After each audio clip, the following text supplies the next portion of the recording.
What is up, guys? I do hope you're well. My name is Mark and today we're covering some more r/am I the butthole.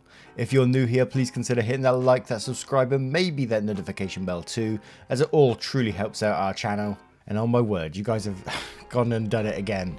We've got two new members today. SSG Lesser and CLRT Wallace01. I know who you are. Thank you very much for joining us. It is truly appreciated, and as I always say, it inspires me to keep going with this channel. The support is just mind-blowing from you guys just recently. Thank you so much. In today's video, at the very end, we have an update on one of our previous stories, which I thought I'd share with you guys as well. The update is to the story, Am I the Butthole for blowing up at my friend who constantly makes comment about my boobs, where they made a comment during like a work meeting about the size of her chest and it was totally inappropriate. So we've got an update on that one, which I will read as the last post of today. And with that being said, let's get into today's stories.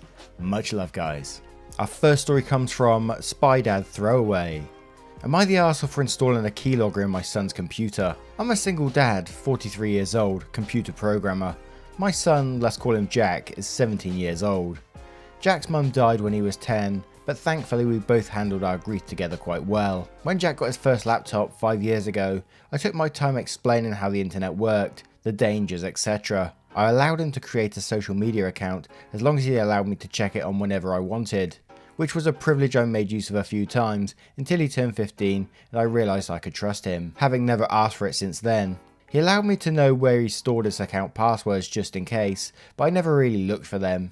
So his social media and computer activity have been a complete mystery to me in the last couple of years. However, I was always fearful he would try to hide something or get into something dangerous, so I installed a keylogger just in case, always thinking about his safety. I've never had to use it, and the more I watched him grow up, I eventually realised I would never really use it. But I never bothered to remove it. My sister and I were talking about this in a casual conversation regarding privacy and privacy apps, and my niece overheard us. They were both born the same year. She got offended I would do such a thing, claiming it was a horrible invasion of Jack's privacy and that I should be ashamed, and the only reason she hasn't told my son was because my sister told her she'd ground her for meddling in my parenting. So Reddit, am I the arsehole for having installed a keylogger even though I've never had to use it? I'm sure most of you know, but just in case you don't, a keylogger is a program that records all the keystrokes done on the computer so you can see the messages that were typed, etc. This is one of those ones where I'm like in two minds about it because, you know, the internet is full of fucking creepos out there, and I mean packed to the rim full of them. So I can totally understand that he wants to protect his son, especially at the age of 12, very impressionable, and I imagine you want to do your very best to protect them. You know, it's easy to get yourself into a bad situation on the internet, very easy if you're in the right places, but at the same time it is a huge breach of his privacy. You know, if he was to find out that he'd been basically spying on him for all these years, how would you feel about that? Let me know how you would feel in this situation, and don't forget to vote in that top right hand corner. Our next story is from Seriously Confused 9. Am I the arsehole for calling my girlfriend a spiteful bitch for deleting some photos? Sorry if my writing is awful, I'm still so upset about this happening. My girlfriend, 26 female, I will refer to her as Sophie, and I, 30 female, have been together for about 4 years. We're living separately before Corona hit, as she was living in a university city, and I live in our hometown, with her staying with me during the holidays and some weekends. As her course went online, I agreed with her moving in with me full time. She was going to move in when her course finished anyway. Sophie was in the spare bedroom / office, moving things onto pen drives / online clouds from her laptop because her laptop was working slowly and didn't have a lot of memory left. She shouted for me and asked if I had any spare pen drives, as hers was full. I have a box in the desk that had empty pen drives and things in, so I said take one of them. I have several pen drives that have my old uni work and personal documents / photos on. These are all labelled and kept in my box in my filing cabinet. Sophie later makes a comment to me that she had to delete some old files off one of the pen drives. I asked what the files were, as the unlabelled ones should have been empty. She says she didn't look and explained that the ones in the box were all too small and she had taken one from my filing cabinet that was bigger. When I've looked in the cabinet, I've immediately realised that she had taken the one pen drive that has all my photos of my grandparents that passed away in 2007. This was clearly labelled with both of their names. I absolutely lost my shit. I burst into tears and started screaming at her that she was a spiteful bitch and that she had done this on purpose. She knew how much those photos meant to me, as my grandparents moved with my family for the 5 years before they passed away, so I'd helped take care of them till they passed. She had no right to go into the filing cabinet and just take my things. This led to an almighty argument where we both screamed at each other and said a lot of things in the heat of the moment. When I woke up this morning, she was gone and left a note saying she has moved in with her parents and we both need to cool off. I've texted her and she has said what she did was an accident and I blew it out of proportion. She won't move back in until I apologise for what I did. I love her to pieces, but I'm not sure if I can apologise and mean it, especially if it's not certain if I will be able to get copies of all the photos again. Edit. In the argument, I called her a spiteful bitch and accused her of doing it on purpose. She has previously broken other family heirlooms. She says it was an accident, but she was also very obvious with her dislike of them, so that got brought up as well. She called me pretty much every swear word that she could think of, said that I was childish and immature for still being attached to people that have been dead for a long line. She doesn't have a very big family, her mum, dad and 2 siblings. All of her grandparents passed away before she was born, so I don't think she gets me being attached to the memories of my grandparents. Basically, we both went for low blows on each other. Second edit, Sophie explained to her brother what happened, and he has gone on her laptop and managed to recover about half of the photos from a recycling bin. He's promised to come by tomorrow to look at the flash drive to see if he can recover any more off of that. He works in IT, and apparently this is really common at his workplace, so he will run it through his software. I'm going to have to say not the arsehole in this situation, simply because you told her the pen drives that she could use, you told her the location of them, but she still went elsewhere to look for them, and then went in your cabinet, which is obviously personal stuff, and went through there without even asking you, so that makes her the arsehole in this situation. And even to lose maybe half of those memories has got to be absolutely devastating, especially the story that you said that you looked after them for the last years of their life. Yeah, I couldn't imagine losing memories like that. What do you guys think of this situation? Let me know in the comments below, and don't forget to vote in that top right hand corner. Our next story is from Worried Husband 919. Am I the arsehole for wanting to go to martial arts classes instead of taking care of my pregnant wife? Hello Reddit. So a while ago a friend of mine got me into martial arts. It started as a joke, but it's legit amazing. Not only knowing for self-defense, but also getting physical activity. I used to go 2 to 4 times a week. Sometimes my wife went with me, and sometimes she didn't. It became my refuge. I noticed that I've been so much more happier since I started, and my mind and body is healthy for the first time in a while. Now she's heavily pregnant and is having issues with her sciatic nerve, and it's causing her a lot of pain, so her OB ordered her to just chill and not move a lot. This has resulted in me picking up most of the household duties and basically wait on her hand and foot, which is okay because she needs me. I don't mind it at all because it's for the greater good, but I stopped going to the martial arts class entirely, and mentally I've been spiralling. It sucks because I don't like any sedentary stay-at-home activities like gaming or painting, and there's only so many books you can read, and I'm not in the best place mentally, and I think it's because I stopped going, and there's so much to do between work and helping my wife and keeping our residence livable. It's a lot. So she went to go and see her OB this morning, and I was home meandering about. Her mother, retired and lives very close by, was over having a nice cup of tea and brought some snacks. She spoke up and asked if I was doing okay, and I said to tell you the truth, I'm not. I have a lot on my plate right now, and I need an outlet to let off stress, which used to be my classes. She understood and sympathised with me, and said that if I go twice a week then she wouldn't mind staying with my wife while I'm gone. They're not that long, 40 minutes per class, and the studio is less than 5 minutes away. She said it would prepare her for grandma duties, which we both laughed at. So her mum left, wife came back, and I approached the topic with her gently because I knew it would be a tough topic. I told her the issues that I was having, and I said I would like to go back to doing martial arts classes twice a week for my own mental health. She didn't respond well to it. She said she never should have let me start because it's a waste of money, and how dare I suggest I abandon her to go off and stretch my legs. I was surprised because I didn't expect this reaction from her. I tried telling her her mum offered to stand in my place while I'm gone, but she refused to hear it, saying that her mum is no substitute for her partner. I didn't argue back and just waited till she was done, but I'm on a quick 20-minute walk now, and I don't know what I'm going to do. There's still 4 months to go, and I don't know how long I'm going to survive. And now she's blowing up my phone and demanding I come back, but I just feel so sad. For the first time I feel a bit resentful. I just don't know what to do. When I first read this title I thought, oh my word, this is going to be bad. This is going to be bad, but it's not that bad in the end. And I was thinking, this guy, he wants less than, what, 2 40-minute classes at 18 minutes a week exercise to get out of there just to clear his mind, and I think that is totally reasonable. I imagine the pregnant wife is just feeling really rough right now, obviously. I don't know myself, but I was speaking to someone yesterday in the comments who's 35 weeks pregnant, and they were saying that they're really big and it's a struggle to move and all this kind of stuff. It must be tough to hear someone wants to go out and go and do some exercise themselves when you can barely do anything, you know. It must take his mental toll, you know, as well. But I think the wife does need to understand, for him to carry on doing what he's doing, he needs an outlet himself. But yes, what do you guys think about this situation? Let me know in the comments below, and don't forget to vote in that top right hand corner. Our next story is from Chutia Happy. Am I the arsehole for telling my girlfriend she's been incredibly racist for saying I am creepy because I am Indian? For your information, I come from northern India and do not look like the stereotypical Indian in Western media. Indians come in all shapes and sizes. My friend is presumed to be Chinese, but is from northeast India. About 2 months ago, I stopped a couple of people from sexually harassing a woman on my way to get groceries and walked her home. No big deal, it was the least I could do.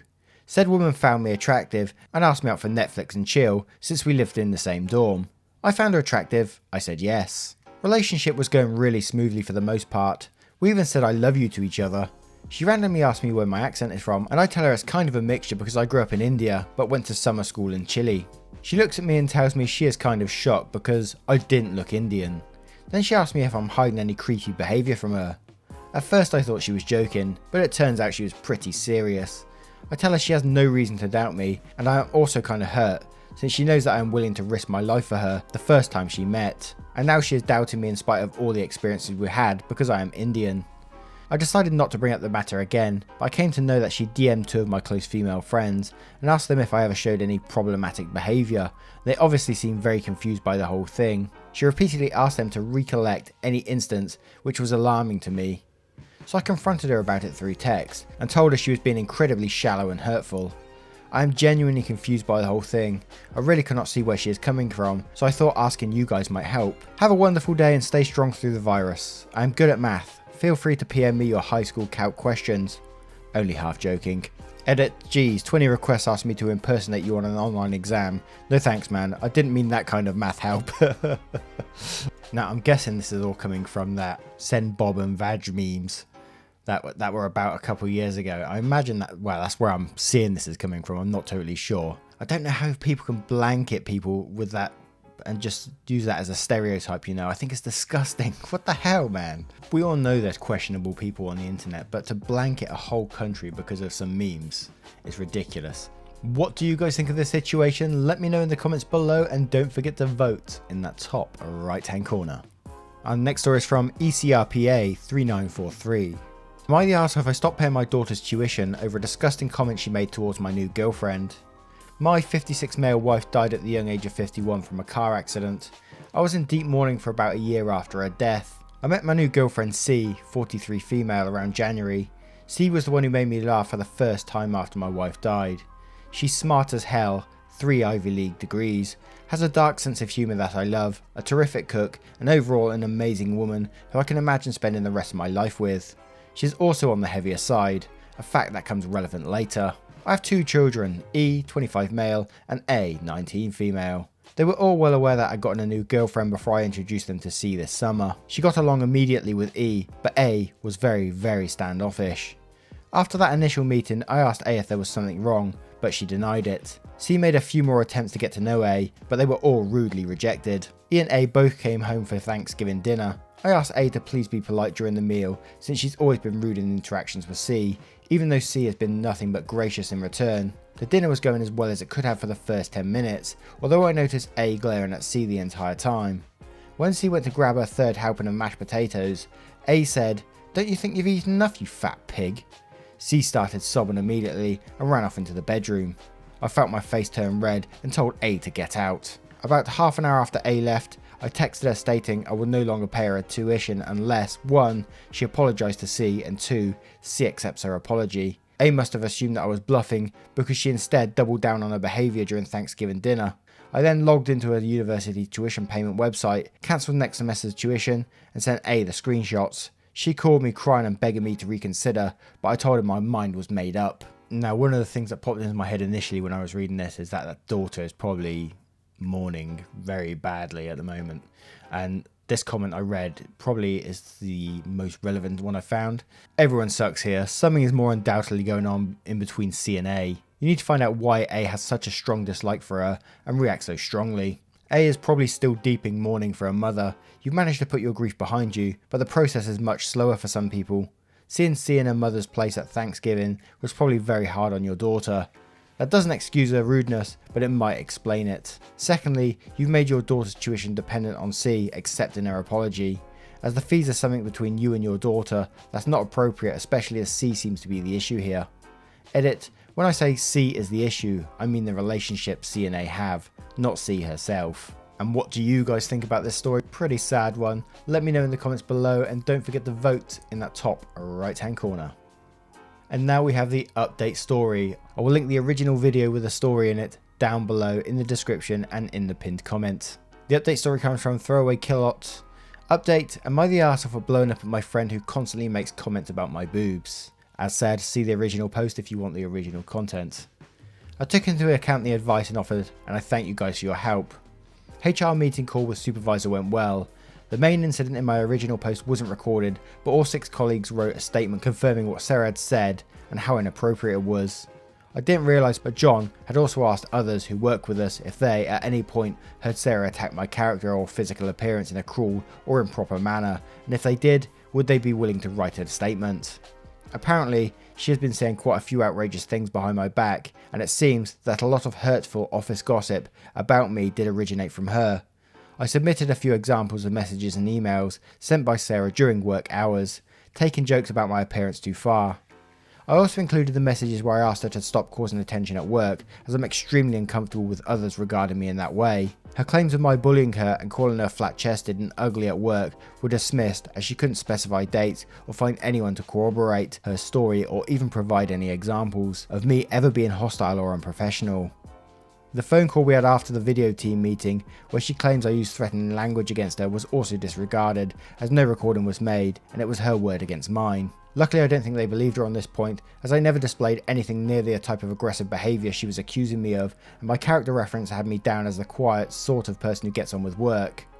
While things were reviewed, Sarah decided to quit. She's still adamant that I bullied and threatened her, and felt no choice but to leave this toxic environment I created. I've been reassured that there was no wrongdoing on my part, except that I should have reported things much sooner when inappropriate comments first started. From what I gather, Sarah's general behaviour at work has raised concerns for a while, and I wasn't the first to complain about her. Some people were confused as to why I had considered her a friend in the beginning. When I joined the team 3 years ago, it was my first job out of uni, and I was incredibly nervous, but Sarah was the first to ask me questions and offer to hang out. She was a bit overbearing and rambunctious, but I appreciated her efforts to get to know me and coax me out of my shell. We often did have a good laugh, despite her sometimes making a joke at my expense, but I tried not to take it to heart, and occasionally reminded her to wind it in and be more considerate of my feelings. It's only been during the past 8 or so months where she's especially rude and callous. I still refer to her as a friend of sorts, but I never thought she would take things so far as she did. Edit: thanks to everyone for the kind words, advice and encouragement. It's really blown me away. I stepped away to talk to John for a while and let him know what a great guy a lot of people think he is. His little smile was adorable. Despite the misery at work I had to go through for a while, everything has turned out pretty amazing. I do love my job now. I can actually get on with it without the office drama. Finding out what my other co-workers feel about me has been incredibly reassuring, and we've now set up a weekly virtual pub night. My outlook has improved massively, and I'm taking steps to manage my anxieties and put aside past negativity. As bad as the original story was, I think it's turned out in a positive in the end. Obviously, she's realised what a valued team member she is from the other colleagues, which was obviously played down by Sarah to begin with. She's not getting the abuse no more from her. And who knows, she might get with John in the end. We need an update on that one in the end, I think, if she eventually gets with John and rubs it in Sarah's face. If you guys did see the original story, and now what do you think about the update? Let me know in the comments below. There's not a vote on this one because we're just concluding what happened before. It's just a little bonus I thought I'd throw out there. Let me know if you'd like updates on stories, and I'll try to find more too. Anyway guys, thank you for being here today. You are truly appreciated. The time out of your day to watch these videos just, as I said, it just blows my mind every single time. Thank you for being here. There's another video on your screen as we speak, and I will see you in the next one. Much love, guys.